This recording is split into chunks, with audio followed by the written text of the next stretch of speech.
My first pleasure is to invite the Secretary General of the Department of the Interior, Mobility and Environment, Mr. Philippe Maté, who is representing the Swiss authorities, and of course we are indebted greatly to the support of the Swiss, of the hosting country, and we hope that this will continue, this kind of cooperation. Please, Mr. Maté.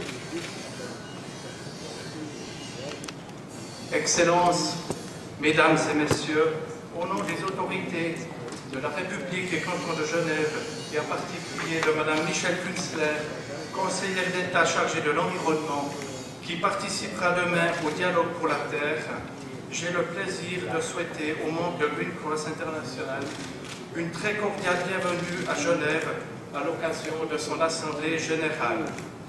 Elle revêt cette année un éclat tout particulier, car elle célèbre également ses 20 ans d'action. 20 ans d'action pour prévenir et résoudre les conflits liés aux ressources naturelles. 20 ans d'action pour lutter contre les conséquences environnementales des guerres et des conflits. 20 ans d'action pour promouvoir des normes juridiques et éthiques pour un avenir durable.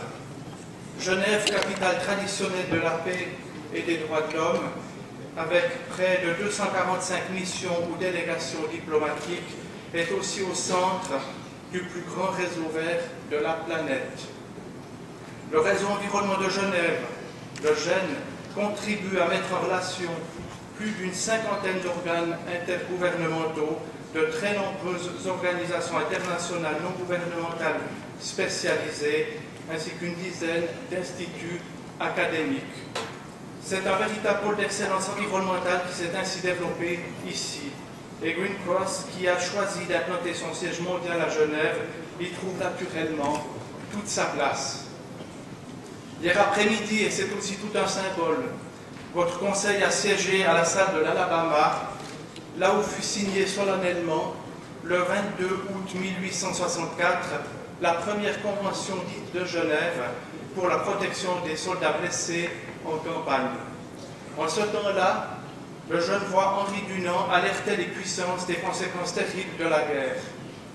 Premier prix Nobel de la paix en 1901, il initiait ce qui deviendra le Comité international de la Croix-Rouge.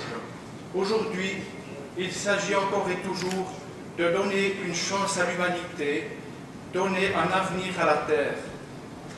C'est tout le sens de l'action du président Gorbatchev, prix Nobel de la paix et fondateur de la Croix verte internationale. Les 7e dialogues pour la Terre, qui se tiendront demain, feront largement écho à ce message. Il interpelle chacune et chacun d'entre nous. Je vous remercie de votre attention.